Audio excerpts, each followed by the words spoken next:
Oh yes, my people. The nation we are living, the Nigerian country we are into, is on fire.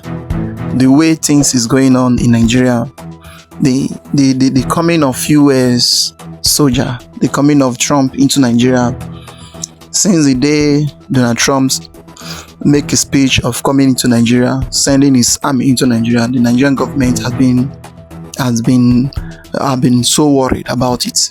And then this issue is a issue concerning Biafran and Nigeria. According to what is happening now, Christopher Musa and their boys, they are now crying and they're saying that the Biafran people, they are the cause of US army coming into Nigeria. They are the cause of the American coming into Nigeria. That the way it is now, that according to the news, they say that Nigerian government cry over Biafran as Christopher Musa speak about the coming of US military to Nigeria. All is about Biafran and the people outside of Nigeria inviting US to Nigeria because of Biafra. So all they are saying is that the US coming into Nigeria is because of Biafra, and then it's because of the fight for the freedom of a particular group. So inside this video, he said a lot of things concerning what is happening in Nigeria and the issue that any country that is coming into your country to fight for your people, they are not coming for good, they are coming for something else. So he talked a lot about it. And since this week, concerning the issue of the lobbies, which the government is paying $900 million to the US government for them to lobby Donald Trump so that he will stop the US soldier into Nigeria. So all those things have been happening. All is because of the issue of Biafra, and they are complaining that it's because of the Biafran people that is outside of Nigeria that is going international, saying a lot of things concerning the injustice, concerning the things that is happening in the country. So that is what is going on. Then I would like you to watch the video to the end for you to understand everything going on in Nigeria and in this video. So as about to watch, like, subscribe, and share the video to go and let others see what is happening in the country. Musa said that any international country that want to help Nigeria or help another country in any way, whether to fight insecurity or any other thing, that country is a criminal, meaning that indirectly he's calling the US criminals, that Donald Trump and other congressmen, they are criminals. So my people, but the major one of it be when he talks, say Biafran people, they are the one that invited Trump to Nigeria. Remember that, my people, when the special advisor to President Daniel Biwara also confirmed this sometime ago when he went to an interview. He said that IPOB, that Biafrans, they are the one that always go to international communities and international countries to tell them about the Christian genocide going on in Nigeria, how they are being maltreated, that they are the one bringing the interests of other countries to Nigeria. And now today of all day, Christopher Musa just confirmed this. So my people, without wasting much of your time, please watch this video, listen to every single answer, the question that they will ask him and the answer he's going to provide. Then from there, drop your opinion about what is going on right now, because it be like say with the hit Nigeria and the water they enter them. US President Donald Trump threatened to go into Nigeria, guns are blazing. That's become a bit of a cliche now. How seriously does Nigeria's defense establishment take such statements, keeping in mind that in the past, Mr. Trump has seemed to step back from actions and then taken those actions? Yeah, well, I think the rhetoric was overblown. There's nothing happening like guns are blazing. Nigeria is a sovereign country. Whatever we did, whatever happened or whatever is going to happen, we have that collaboration, working together jointly. I can tell Nigerians clearly that whatever it is that the American is doing in Nigeria or is going to do in Nigeria will have to be together, discussed, planned, executed together. No country will just fly into Nigeria and do whatever it feels like doing. No, it won't happen that way. Right, but does that kind of rhetoric risk undermining Nigeria's sovereignty, or does it reflect a failure of Nigeria to control the narrative around its security crisis? Because, for example, you're a Christian, you're from the north, you're surrounded by Muslims to a large extent in the north, and a lot of Christians from the north have come out to say that they feel that they are under siege. Can you relate to what they're saying? What I need to say is that Nigerians are being killed. Christians, Muslims, non-Christians, non-Muslims have been killed. The truth about it is that we have certain individuals that target certain individuals. We have the ISWAP, the Boko Haram. It's not a federal government policy to go after Christians. And that's one thing that we want to make very clear, because most times the international community has this intention to feel that as if Nigerians, the Nigerian government is planning to eliminate Christians. No, it's not the government. But we have certain criminal elements that want to take advantage, and they have their order of priority.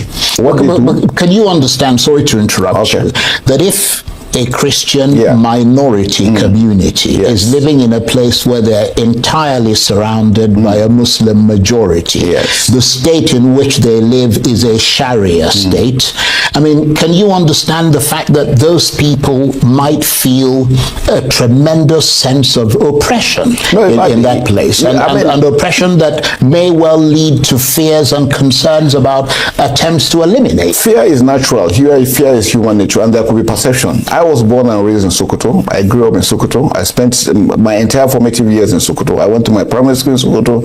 My secondary school, it was going to Nigerian Defense Academy that I left Sokoto. Naturally, people will have felt, but I had one of the best upbringings in life because Sokoto was wonderful. I'm still very proud of growing up in Sokoto. Some other communities, and it's not only for the Christians. The same thing with the Muslims too. Wherever they are, and there's probably a large population of Christians, they probably might also feel that sense of fear. Fear is natural. If you give birth to a kid today and you put him in the dark, he gets scared. Fear is natural, and perceptions are there. We know that there are issues in Nigeria about religion, how we view religion, and I really don't understand why we take it so much. Sometimes I think we're taking it to the extreme, both religions. But I think we're getting it better. We're getting to understand each other, and we need to also make the international community to understand that Nigerians are being killed, and it's important for the killings to be stopped. And that's the effort the federal government is doing. And anybody coming to support us, that is what we tell them. Nigerians are being killed. We want Nigerians to stop being killed. And let's be clear that both Christians and Muslims are being killed. We're all victims. Now, I'm sure you know that Nigeria is now lobbying aggressively in Washington over security and these religious violence narratives. From a defense standpoint, is this about protecting this country's national image or preventing foreign intervention? No, I think it's to protect. Now everything is about the media. I mean, the media is very powerful, and perception, like I said, is always very dangerous. Internationally, there's this growing belief, because we have certain individuals that have consistently gone to Congress to say that Nigeria is a failed state, Nigeria is failing, we need help from outside, and not knowing that the more they do that, the more they put the country in bad light. And that's why when you carry your green passport and you go, individuals look at you and view and say, look at this guy coming from Nigeria. When this issue, I can tell you for free, just before entering the studio, I have a friend who just came in from Brazil. Before coming, the impression they gave him was that if he comes to Nigeria, they are shooting everywhere, you can't move. And he came in and he couldn't believe what he saw. Remember last year, we also hosted the African Military Games. We had about 22 African countries that participated. Again, late last year, we had the Chief of Defense Staff Summit. Over 25 Chiefs of Defense Staff from African countries came. And all of them, when they came, they said, look, in the press, what they saw is that Nigeria is dangerous and it's not a place to go. But they came here and they moved freely. So that is the perception. I think that's what the federal government is trying to work for, people to understand that Nigeria is not bad. Nigeria is a very peaceful place. Yes, we have our issues, and everybody does the same thing. There is no country in the world that is peaceful. You heard about the Modi attack in Australia. Australia is presumed to be very peaceful, but some individuals took up arms and killed a number of people. Yeah, but that's very rare occurrence. But it happens, and people are killed. The problem in this country is that you might say to a foreigner, oh yeah, you can move around inside Abuja metropolis. No. But what if they ventured out of town? What if they wanted to drive off to somewhere? They wouldn't be safe. I spoke to a number of people. They drove from here to Sokoto, drove from here to Zaria, to Funtua, to Jos. Nothing. Foreigners? Yes. But they had enormous security? No, not at all. Well, I'd be astonished. Yes. And I wouldn't advise anybody to do that. No, well, again, that's part of the perception we're talking about. Well, let me move on from there, because you recently warned individuals you say support or sympathize with terrorists, referring to figures like Sheikh Gumi. What exactly constitutes support in your view? Support, if you encourage them one way or the other, by support, telling them that what they are doing is right and that the government is wrong, and that they are victims, that's why they are reacting. No, a criminal is a criminal, and anybody who supports a criminal to us is a criminal. We must all come together to understand that criminality must be addressed, and I think that is very critical. So in one way or the other, is either you are giving them funds, or you are providing logistics to them, or you are giving them information. If through media you are trying to encourage them, which means you are also part of them, and I think that's very critical. And that's why I want to appeal to our leaders, especially the opinion leaders, religious leaders, traditional rulers, politicians in leadership. We should be careful what we say. It's important. Yes, there is freedom of body. Your freedom shouldn't infringe on other, because the comments you make, whether rightly or wrongly, could also affect the killing or something, harmful effects on some communities. And that's why it's very, very for us to be very careful. Do you think Nigerians such as Sheikh Gumi, who negotiate with or publicly rationalize bandits and terrorists, should face legal consequences? Well, I don't know. I think I will leave that to the legal but all we're saying is that... Yeah, but you're talking about finding ways to fight what is clearly a big problem in this country. Yes, the Minister I think of Defense, for my mind is... What would you advise? For me, is to advise such individuals to know the status they hold in the country, and that there are people that listen to them hook, line, and sinker. So whatever it is they say has effect on others. So it's up to those individuals. You don't think action should be taken against them? No, actually, I'm sure actions will be taken once they cross the red line. Actions will be taken. Remember Samuel Ekpa? It was here we spoke about Samuel Ekpa, and they need to get him. And immediately he was getting, what happened? The Southeast, Christmas in the Southeast was a lot better than ever before. So these are the issues that we need to do. So individuals must be careful. Nobody is above the government. Nobody. And nobody is above the law. So once you cross the red line, I know those in charge will take necessary action. And talking about that red line, where should Nigeria draw the line between freedom of speech, mediation efforts, and actions that embolden violent groups? Those things are, you can easily decipher those things quite easily. If you say things that encourage others to take up arms, others to continue to be emboldened into their actions, into kidnapping, into killing, because you think you are encouraging them one way or the other, I think you've crossed the line. And I'm sure the DSS, the police are taking necessary action. They are watching, and I'm sure once that red line is crossed, necessary action will be taken. Now, you've been Minister of Defense for just a few months now, and prior to that, you were Chief of Defense Staff. What's the difference between the two? The first time, like you said, I'm in Mufti. I'm appearing here in Mufti, which is a new challenge to me. I've been in 35 years wearing uniform, and so now every morning I have to think, what dress am I going to wear? Before it wasn't like that. But I think it's a higher calling, there's a higher responsibility. Now again, we have to deal a lot with politics, and so which is very, very critical in what we're doing. For the armed forces, we already know what the challenges are, we know what to do and all these things, and I'm happy with the service chiefs, the CDS and the service chiefs. So we're working hand in hand, including all the security agencies. We're going to reach out to everyone that's a stakeholder in Nigeria to know that you have a role to play and that we need you to be on the table so that we can have peace. And without putting you on the spot, which of the two do you prefer? Which of the two do I prefer? I think both are okay. Being a military man, I was a civilian. Well, that's a diplomatic answer. Before being a military man, I was a civilian. I'll serve my term and I'll still go back to civil life. So you can't separate the two. Right. So what does success look like for you as defense minister? Not in slogans, but in concrete terms that Nigerians can feel. Yeah, success is that Nigerians are happy and they could sleep very well, sleep with their eyes closed. Students could go back to school without being harassed, being kidnapped. Markets will flourish. visitors could come into Nigeria without fear. But again, like I said, one aspect I think we need to do is strategic communication. We need to communicate more to the world. And I think that's where the lobbyist is coming in. We need to communicate more to the world, because a lot of things people say about Nigeria is not what's going on in Nigeria. So I think that's where we need to work very hard more. Now, the U.S. Africa Command, AFRICOM, recently announced that they had delivered some military equipment to Nigeria. Now, we don't know what that is. And there seems to be, some people have suggested, some analysts have said, oh, this is a great thing for Nigeria. It means that, you know, things have moved away from the Donald Trump sort of threat and so on. And now they've managed to establish good relations with Africa. Other people said, oh, no, there's really nothing in that equipment.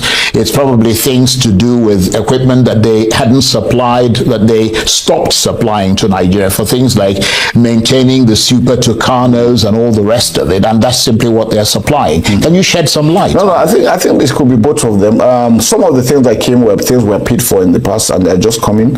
And some of the things are additional support they're giving us. But nothing substantial. No, it's good. It's good. It may make a lot of difference to us. You know, the American armed forces are fighting armed forces, and their equipments are tested and trusted. And that's why for every equipment you get from them, you get the best of the best. So that's why I think it's very critical for us to continue. And we've been having that. We've have series of training together. We've done a lot of courses. We have a lot of troops, officers that are training in America and other countries.